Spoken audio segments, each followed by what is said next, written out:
Good morning. कल जो अपनी टॉपिक किया था उसके आगे टॉपिक है इलेक्ट्रोड विभव। अब बात ये आती है इलेक्ट्रोड विभव होता क्या है, काम क्या आता है। कोई भी सेल होता है उसका जो विद्युत वाहक बल है दो इलेक्ट्रोड, कैथोड और एनोड, उसके इलेक्ट्रोड विभव पर निर्भर करता है। तो पहले सबसे पहले अपने को इलेक्ट्रोड विभव की जानकारी होनी चाहिए। अब क्या होता है, जब कोई धातु इलेक्ट्रोड को आप उसके धातु आयन के विलयन में डुबोते हो, जैसे एग्जांपल अपने ले लें, जिंक इलेक्ट्रोड को आपने किस में डुबो दिया, जिंक सल्फेट के विलयन में। इसमें जिंक आयन भी होंगे और सल्फेट आयन भी होंगे। तो यहां पे दो प्रकार की संभावनाएं होती है। पहली संभावना, जैसे ये जिंक इलेक्ट्रोड है उसको जिंक आयन के विलयन में डुबोया, तो ये जिंक, पहली संभावना क्या होती है, जिंक इलेक्ट्रोड अपने दो इलेक्ट्रॉन त्यागेगा और क्या बना लेगा, जिंक आयन। अब ये जिंक इलेक्ट्रोड किसके रूप में आ गया, जिंक आयन के रूप में। तो ये धीरे धीरे क्या होगा, घुलेगा। त्यागे गए इलेक्ट्रॉन कहाँ जाएंगे, त्यागे गए इलेक्ट्रॉन इलेक्ट्रोड पर रह जाएंगे और जिंक किसके रूप में आ जाएगा, जिंक आयन में। उसी प्रकार यदि आप कॉपर को कॉपर सल्फेट के विलयन में डुबोगे तो ये क्या बना लेगा, कॉपर आयन, और त्यागे गए इलेक्ट्रॉन कहाँ पे रह जाएंगे, इलेक्ट्रोड पर। सिल्वर इलेक्ट्रोड लोगे, ये अपना इलेक्ट्रॉन त्याग कर क्या बनाएगा, सिल्वर आयन। उसी प्रकार कोई धातु इलेक्ट्रोड लोगे, वो अपने एन इलेक्ट्रॉन त्यागेगा। अब मेन बात आती है, धातु के संयोजी कोष में इलेक्ट्रॉन कितने, उतने त्यागेगा। एक त्याग सकता है, दो त्याग सकता है, तीन त्याग सकता है। तो थोड़ी देर बाद क्या होती है, साम्य अवस्था स्थापित हो जाती है। जब साम्य अवस्था स्थापित होती है तो धातु इलेक्ट्रोड तो हो जाता है ऋणावेशित। क्यों, धातु इलेक्ट्रॉन ने इलेक्ट्रॉन त्याग कर क्या बनाया, धातु आयन। तो विलयन में तो आगे धातु आयन, और धातु आयन पे कौन सा आवेश होता है, धनावेश। और त्यागे गए इलेक्ट्रॉन कहाँ पे रह जाते हैं, इलेक्ट्रोड पर। जब ये साम्य अवस्था स्थापित होती है तो यहाँ पे आवेश में पृथक्करण हो जाता है। देखो गौर करना, ये धातु इलेक्ट्रॉन त्याग कर क्या आया, धातु आयन के रूप में। तो विलयन पे कौन सा आवेश बढ़ गया, धनावेश। उससे पहले देखो जितने जिंक आयन थे उतने ही सल्फेट आयन थे, विलयन क्या था, उदासीन। परंतु जैसे ही जिंक इलेक्ट्रॉन ने इलेक्ट्रॉन त्यागे, ये किसके रूप में आ गया, जिंक आयन के रूप में। तो विलयन तो धनावेशित हो जाता है, धातु इलेक्ट्रोड क्या होता है, ऋणावेशित हो जाता है। इस प्रकार यहां पर आवेश में पृथक्करण के कारण उत्पन्न विभव को बोलते हैं ऑक्सीकरण विभव, क्योंकि यहां पे कौन सी घटना हुई है, ऑक्सीकरण की, इलेक्ट्रॉन त्यागना। उसी प्रकार दूसरी संभावना देखते हैं।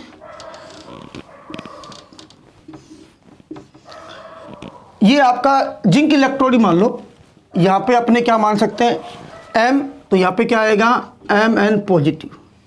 उसी प्रकार ये जिंक इलेक्ट्रोड है, इसे आपने जिंक सल्फेट के विलयन में डुबोया तो क्या होगा, ये जिंक इलेक्ट्रोड अपने, अब यहाँ पे देखो जिंक सल्फेट है, इस विलयन में जिंक आयन भी है और सल्फेट आयन है, परंतु जितने जिंक आयन है उतने ही क्या है, सल्फेट आयन है। दूसरी संभावना क्या होगी, हो सकता है धातु आयन का जो लवण का विलयन है उसमें धातु आयन, जैसे ये जिंक आयन है, ये धातु इलेक्ट्रोड से इलेक्ट्रॉन ले ले। धातु इलेक्ट्रोड को कभी एक बार इलेक्ट्रॉन उधारे दें, धातु इलेक्ट्रॉन ने दे दिए, धातु इलेक्ट्रोड इलेक्ट्रॉन देगा तो ये क्या होगा, जिंक आयन किस में अपचयित हो जाएगा, जिंक में। यदि आप यहाँ पे कॉपर आयन लोगे तो वो इलेक्ट्रॉन ग्रहण करके क्या बना लेगा, कॉपर। सिल्वर आयन लोगे तो क्या बना लेगा, सिल्वर। और धातु आयन लोगे वो एन इलेक्ट्रॉन ग्रहण करके क्या बना लेगा, धातु। परंतु जैसे ये जिंक आयन इस धातु इलेक्ट्रोड से इलेक्ट्रॉन लेके क्या बनाएगा, जिंक, तो ये जिंक के रूप में क्या हो जाएगा, निक्षेपित हो जाएगा। अब इसने इलेक्ट्रॉन लिए किससे, धातु इलेक्ट्रोड से। अब धातु इलेक्ट्रोड से जैसे इलेक्ट्रॉन लेगा तो धातु इलेक्ट्रोड के पास क्या होगी, इलेक्ट्रॉनों की कमी आ जाएगी। अब इसके पास इलेक्ट्रॉन कहाँ से आएंगे, बाहर से तो आएंगे नहीं, इसने बेचारे ने इलेक्ट्रॉन दे दिए, किसको, जिंक आयन को। तो धातु इलेक्ट्रोड क्या हो गया, धनावेशित, ये तो कन्फर्म हो गया। परंतु ये जिंक आयन किस में चेंज हो गया, जिंक में। तो इस विलयन में देखो कौन सा आयन बढ़ गया, सल्फेट आयन। जैसे मान लो पहले दो जिंक आयन थे, दो सल्फेट थे, एक जिंक आयन किस में चेंज हो गया, जिंक में। तो कौन सा आयन बढ़ गया, सल्फेट, ऋणावेश। तो यहां पर क्या होगा, जब धातु इलेक्ट्रोड को धातु आयन के विलयन में डुबोते हैं, यदि धातु आयन की धातु इलेक्ट्रोड पर अपचयित होने की प्रवृत्ति हो तो इलेक्ट्रोड धनावेशित हो जाता है, विलयन क्या हो जाता है, ऋणावेशित। इस कंडीशन में साम्य अवस्था में आवेश में पृथक्करण के कारण जो विभव उत्पन्न होगा उसे हम क्या बोलेंगे, अपचयन विभव। क्योंकि यहां पे धातु आयन क्या हुआ है, धातु में अपचयित हुआ है। यहां पे ऑक्सीकरण विभव,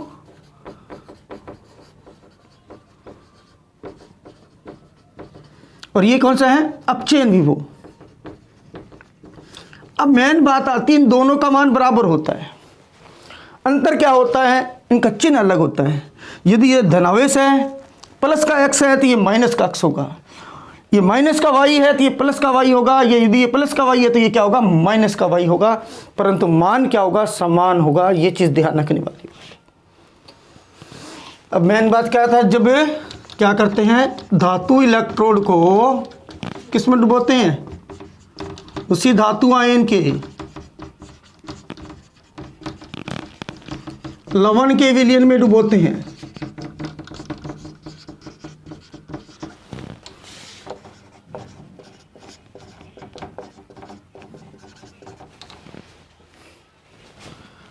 तो दो संभावनाएं होती है।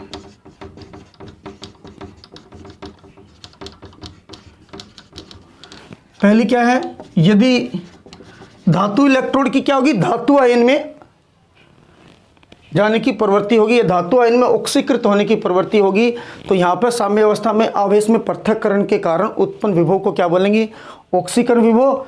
और यदि धातु इलेक्ट्रोड को धातु आयन के विलयन में डुबोते हैं तो विलयन में उपस्थित धातु आयन की धातु इलेक्ट्रोड पर अपचयित होने की प्रवृत्ति होगी, तो उसे क्या बोलेंगे, अपचयन विभव।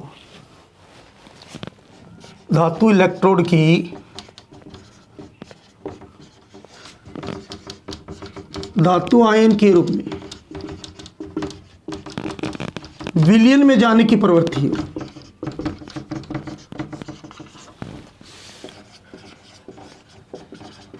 तो साम्य अवस्था में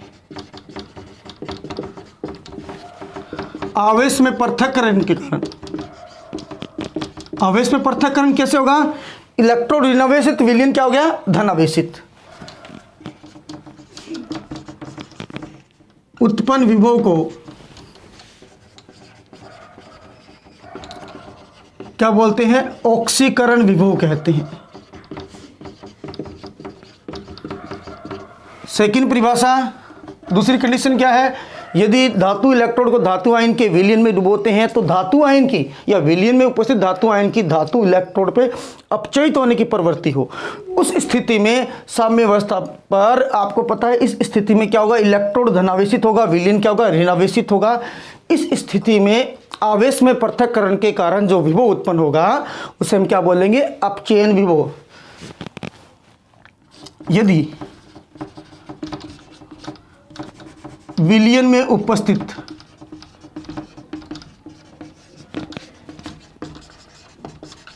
धातु आयन की धातु इलेक्ट्रोड पर अपचयित होने की प्रवृत्ति हो,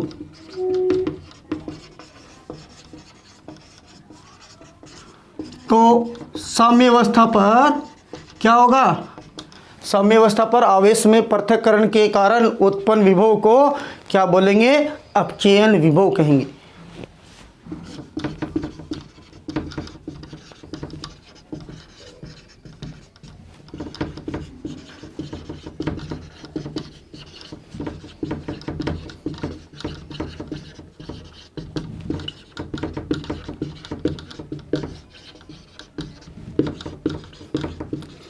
अब बात ही आती है ऑक्सीकरण विभव और अपचयन विभव, दोनों का मान क्या होता है, समान होता है, बस चिन्ह अलग होता है। यदि ये प्लस एक्स है ऑक्सीकरण विभव, यदि प्लस एक्स है तो अपचयन विभव क्या होगा, माइनस एक्स होगा।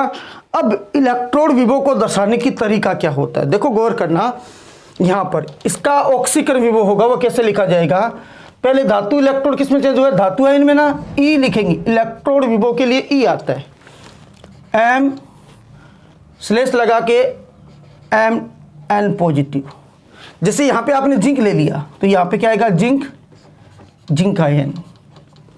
उसी प्रकार कॉपर के लिए क्या आएगा, E C U ion, E at A G positive. इसके सबस्क्रिप्ट में नीचे पैरों में ऐसे लिखा जाएगा EMN पॉजिटिव, और इसके अपचयन विभव के लिए Zn2 positive Zn, Cu2 positive Cu, धातु के लिए Mn पॉजिटिव M।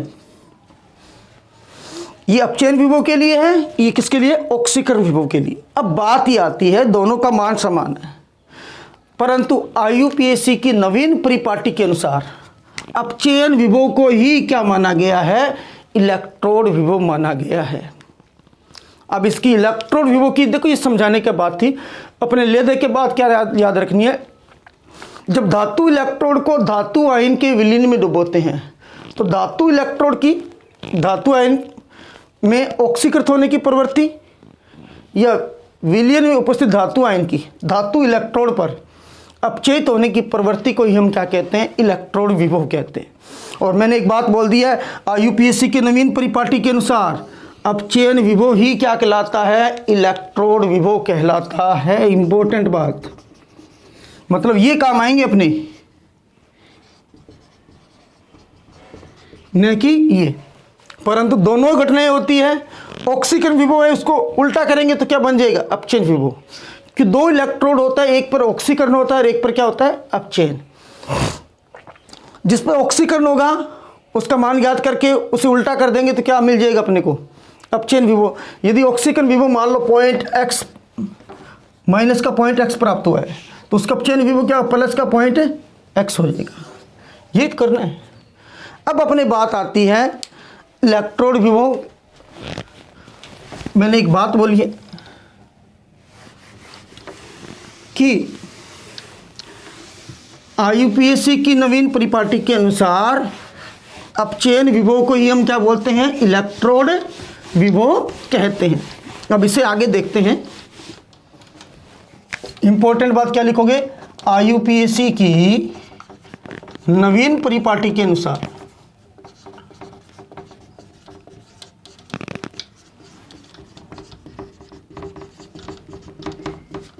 किसको?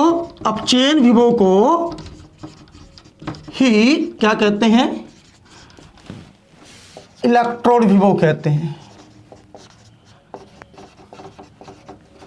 अब बात ही आती है कि इलेक्ट्रोड विभव की ले देखिए परिभाषा क्या होगी, तो अपने इन्वर्ट कॉमा में लिखेंगे, जब धातु इलेक्ट्रोड को धातु आयन के विलयन में डुबोते हैं तो धातु इलेक्ट्रोड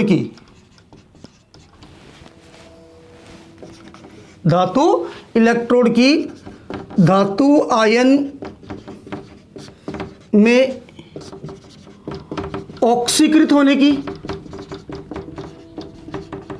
या विलयन में उपस्थित धातु आयन की धातु इलेक्ट्रोड पर अपचयित होने की प्रवृत्ति को ही हम क्या कहते हैं? इलेक्ट्रोड विभव कहते हैं, या आजकल इसे क्या नाम दिया गया है? अपचयन विभव कहते हैं। या धातु आयन की धातु इलेक्ट्रोड पर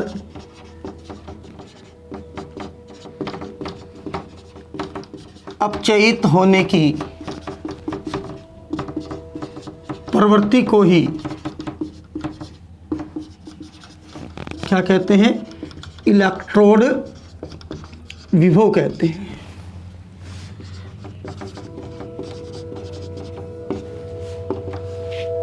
जैसे ये नवीन परिपाटी के अनुसार अपचयन विभव को ही हम क्या कहते हैं?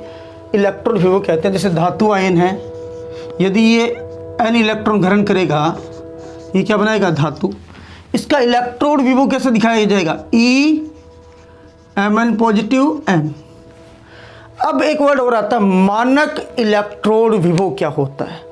मतलब मानक परिस्थितियों में, मानक परिस्थितियों का मतलब है यहाँ पे ताप तो लिया गया है 298 केल्विन, मतलब कमरे का ताप। दाब कितना लिया गया है? वायुमंडल का दाब, क्योंकि ज़्यादातर प्रोसेस क्या होती है? खुले पात्र में होती है, और खुले पात्र में होगी तो वायुमंडल का दाब कितना होगा, 1 एटमॉस्फेयर। की जगह 1 बार भी आता है।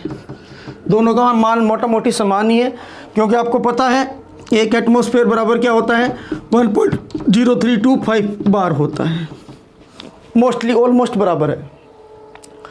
अब क्या होता है, यदि धातु इलेक्ट्रोड को आप धातु आयन के विलयन में डुबोते हो, उसकी सांद्रता कितनी हो, 1 मोल प्रति लीटर हो, उस कंडीशन में 298 केल्विन ताप और 1 एटमॉस्फेयर दाब पर 1 मोलर सांद्रता वाले धातु आयन का जो विलयन है, उसमें धातु इलेक्ट्रोड को डुबोने पर जो उत्पन्न विभव होता है, उससे हम क्या बोलते हैं, मानक इलेक्ट्रोड विभव कहते हैं। और आजकल मैंने पहले कह दिया, चाहे एक सेल में 2 इलेक्ट्रोड होंगे, एक पर ऑक्सीकरण होगा, एक पर क्या होगा, अपचयन। जिस पर ऑक्सीकरण होगा उससे बाद में किस में बदला जाएगा, अपचयन विभव में, क्योंकि इलेक्ट्रोड विभव को IUPAC की नवीन परिपाटी के अनुसार किस में व्यक्त करते हैं, अपचयन विभव के रूप में व्यक्त करते हैं। तो मानक इलेक्ट्रोड विभव क्या होगा, मानक इलेक्ट्रोड विभव, स्टैंडर्ड इलेक्ट्रोड पोटेंशियल, SEP कई जगह लिखा आता है, 298 केल्विन ताप व 1 एटमॉस्फेयर दाब पर 1 मोलर सांद्रता वाले धातु आयन के विलयन में डूबे इलेक्ट्रोड का इलेक्ट्रोड विभव ही क्या कहलाता है, मानक इलेक्ट्रोड विभव कहलाता है।